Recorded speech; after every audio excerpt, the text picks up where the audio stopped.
बिस्मिल्लाहिर्रहमानिर्रहीम। नाजरीन अस्सलाम वालेकुम। नाजरीन, इम्पॉर्टेंट डेवलपमेंट हो रही है पाकिस्तान और अफ़गानिस्तान के दरमियान, स्पेशली इसहाक डार साहब का जो दौरा है और जो मैं मुसलसल कह रहा था कि ये जो दौरा है ये दोनों के लिए सूदमंद होगा। अफ़गानिस्तान के कुछ कंसर्न है, पाकिस्तान को उन्हें सुनना पड़ेगा और ठीक तरीके से उसको एड्रेस करना पड़ेगा। इसी तरह पाकिस्तान के जो कंसर्न है वो अफ़गानियों ने एड्रेस करने होंगे। तो मेरे ख्याल में इसमें जो अच्छी बात हुई वो मुल्ला हसन अख़ुंद साहब की जो धमकी थी, और उस धमकी के बाद पाकिस्तान का फौरी तौर पर उनके जो डिमांड थे उसके मुताबिक अमल करना, स्पेशली अफ़गान महाजिरीन की जो वापसी है, इसी हवाले से वो बड़ी ज़बरदस्त थी। और मेरे ख्याल में पाकिस्तान ने भी उसको जेन्युइन उनका एक कंसर्न शो किया। तो उस पर बात करेंगे कि अब क्या आगे क्या चलना है, किस तरह ट्रीट करना होगा अफ़गान रेफ्यूजीज़ को। दूसरी बात जो थी वो जो तहरीक तालिबान पाकिस्तान के हवाले से थी, क्योंकि ये पाकिस्तान का बड़ा कंसर्न रहा है और पाकिस्तान ने कहा भी है कि इस पर पेशरफ्त नहीं होगी तो हम आगे नहीं चल सकते। तो इस पर जो मैकेनिज्म ड्रा किया गया है वो बड़ी इंटरेस्टिंग है, क्योंकि इस वक्त तो अफ़गान तालिबान को भी पता है कि अगर हम TTP पे हाथ डालते हैं, अगर हम उनको, तो वो इतने मजबूत हो चुके हैं कि अभी इस वक्त पूरी दुनिया को वो एक ख़तरा है। तो बेचारे अमारत इस्लामी क्या कर सकते हैं इसी हवाले से। तो कुछ तजावीज़ आई है, उसमें एक तजवीज़ जो है वो तो यही है कि पहले उनको कमज़ोर किया जाए, उनकी जो ताकत है, स्पेशली जो पाकिस्तान में उनके सेंटर्स है, स्लीपिंग सेंटर्स है, सिंपथाइजर्स है, उनको ख़त्म किया जाए। और उनके जितने ये फुट सोल्जर्स इधर बॉर्डर क्रॉस करते हैं इनको ख़त्म करना पड़ेगा। तो अभी ये जो सिलसिला चल रहा है कि हर जगह पे हम देख रहे हैं कि TTP के जो अस्करियत पसंद है उनकी लाशें गिरती हैं बॉर्डर के करीब कहीं भी। मतलब है कि वो अटैकिंग पोजीशन में पाकिस्तान की जो सिक्योरिटी फोर्सेज है वो आए हैं। दूसरी बात जो की है वो बॉर्डर पोस्टें बनाने की, स्पेशली ऐसी जदीद तरीन वेपन से लेस और बड़े हाई टेक जो है रिमोट कंट्रोल बॉर्डर पोस्ट। मतलब है कि बंदा उसमें नहीं होगा लेकिन वो दूर से, मतलब है कि मीरान शाह से भी वो बॉर्डर को कंट्रोल करेगा, वाना से जो है बॉर्डर को कंट्रोल करेगा, पेशावर से बॉर्डर को कंट्रोल करेगा। तो ये एक जदीद निज़ाम जो है उस पर एग्रीमेंट हो गया। और इसका मेरे ख्याल में अफ़गान तालिबान इसमें बजाते कि बजाय कि उसके कि अगर इस वक्त हम वो कार्रवाई शुरू करें TTP के ख़िलाफ़ तो शायद उसमें इतनी कामयाबी हासिल ना हो। द रीज़न इज़ कि इस वक्त पूरी दुनिया देख रही है और TTP की ताकत से थोड़ा सा जो है हाइप भी है।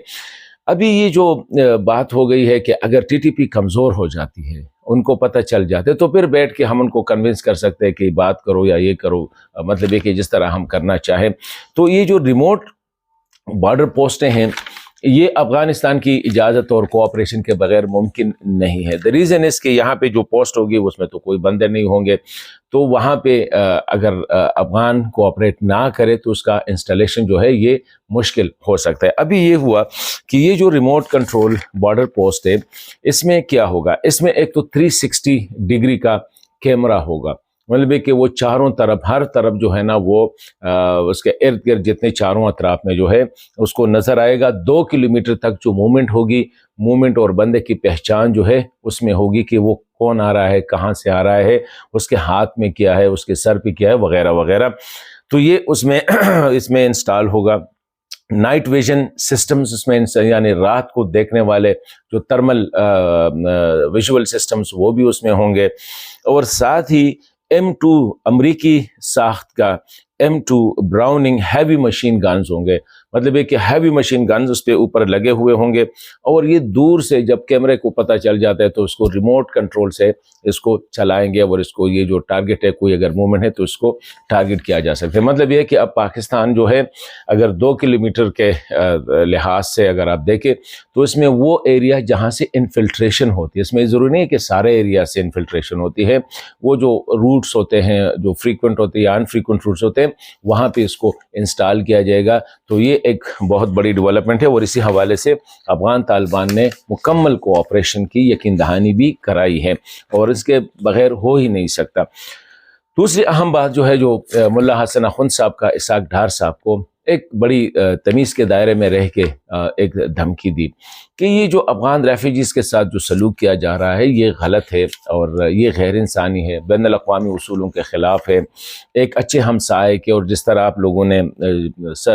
کئی دہائیوں تک مہاجرین کو محبت سے پیار سے رکھا، تو اب یہ جو طریقہ کار ہے یہ غیر اسلامی ہے، غیر انسانی ہے اور یہ غلط ہے۔ مہاجرین کو اگر نکالنا ہے تو ہمیں کوئی اعتراض نہیں ہے، لیکن عزت کے ساتھ، وقار کے ساتھ، اور اگر نہیں ہوگا تو پھر ہم سے گلہ نہ کرے، پھر تعلقات خراب ہوں گے تو آپ کا بھی، ہمارا بھی نقصان ہوگا اور آپ کا بھی نقصان ہوگا۔ تو اس سے بہتر ہے کہ یہ سلوک تبدیل کیا جائے، کیونکہ ہمیں جو خبریں آ رہی ہے، اخوند صاحب نے یہ کہا، وہ یہی ہے کہ پاکستانی پولیس یا سیکیورٹی ادارے جو ہے افغان نیشنلز کو یا افغان مہاجرین کو تنگ کر رہے ہیں، جو کہ ابھی وہ سلسلہ چل رہا ہے۔ اس پہ جو فوری طور پر پاکستان نے ایکشن بھی لیا، اور وہ ایکشن یہ تھا کہ اسحاق ڈار صاحب جو ہی واپس آئے اسلام آباد، اس نے فوری طور پر حکم دیا کہ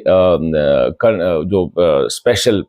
لائن جو ہے نا، ہیلپ لائن جو ہے، کئی ہیلپ لائن جو ہے ministry of interior, ministry of foreign affairs وغیرہ میں، وہ ہیلپ لائن کریٹ کیا، اسپیشل ٹیلی فون نمبرز جو ہے نا وہ 3-4 دے دیے، اور جس کو جو بھی مسئلہ ہو، کسی بھی افغان ریفیوجیز کو یا مہاجر کو پولیس نے تنگ کیا یا کسی اور نے تنگ کیا، اس کے جائیداد پہ کسی نے قبضہ کیا، اس کے گھر پہ کسی نے قبضہ کیا، اس کے دکان پہ کسی نے قبضہ کیا، تو وہ فوری طور پر اسی ہیلپ لائن پہ کال کریں گے۔ اور جب یہ ہو گیا، مطلب انٹائر پاکستان میں جہاں بھی اگر افغان نیشنل کو کوئی مسئلہ ہے تو وہ ان نمبروں پہ کال کرے گا، اور ان کی فوری طور پر ان کی کارروائی ہوگی۔ اور پھر اسحاق ڈار صاحب نے واپس کال بھی کی امیر خان متقی صاحب کو کہ وہ جو وزیر اعظم اخوند صاحب کا جو میجر کنسرن تھا اس پہ ہم نے کارروائی کی ہے، اور اس وقت جو ہے ہم نے یہ ہیلپ لائنز جو ہے یہ کریٹ کیے ہیں، اور آئندہ کے لیے کوئی بھی کسی افغان کے ساتھ کوئی زیادتی نہیں ہوگی۔ تو میرے خیال میں یہ ایک بہت بڑی اچھی ڈیولپمنٹ، اور تجارت کے حوالے سے بھی یہی باتیں ہو رہی تھی کہ ہمارے تجارت کے بہت زیادہ، اقتصادیات کے بہت زیادہ مواقع، ہمارے مشترکات زیادہ ہے، ہم ایک دوسرے کے ساتھ انحصار زیادہ ہے۔ تو فوری طور پر جو دوسری کارروائی کی گئی وہ یہ ہے کہ افغانستان کو جو کچھ چیزیں برآمد ہوتی ہے پاکستان سے، اس میں اکثر بھی 10% جو ڈیوٹی ہے وہ کم کی گئی ہے، تو اچھی بات ہے۔ اور کیونکہ اس طرح یہ بھی ایک فیصلہ کیا گیا کہ یہ بارڈر کی جو بندش ہے اس سے بھی اقتصاد کو بہت زیادہ نقصان پہنچتا ہے، تو آئندہ کے لیے بارڈر بندش سے گریز کیا جائے۔ تو یہ بہت اچھی ڈیولپمنٹ سے ہو رہی ہے۔ اگر ریفیوجیز کے ساتھ عزت اور احترام کا رشتہ بحال رکھا جائے، یہ TTP کا جو مسئلہ ہے، ریموٹ کنٹرول پوسٹ گارڈ سے جو ہے جو پوسٹیں ہیں ان سے ان کو چیک کیا جائے، اور اسی طرح تجارت کے لیے مواقع پیدا کیا جائے، تو میں سمجھتا ہوں کہ پاکستان اور افغانستان کا اس خطے جو ہے اس میں امن بھی قائم ہوگا اور اس میں ترقی بھی ہوگی۔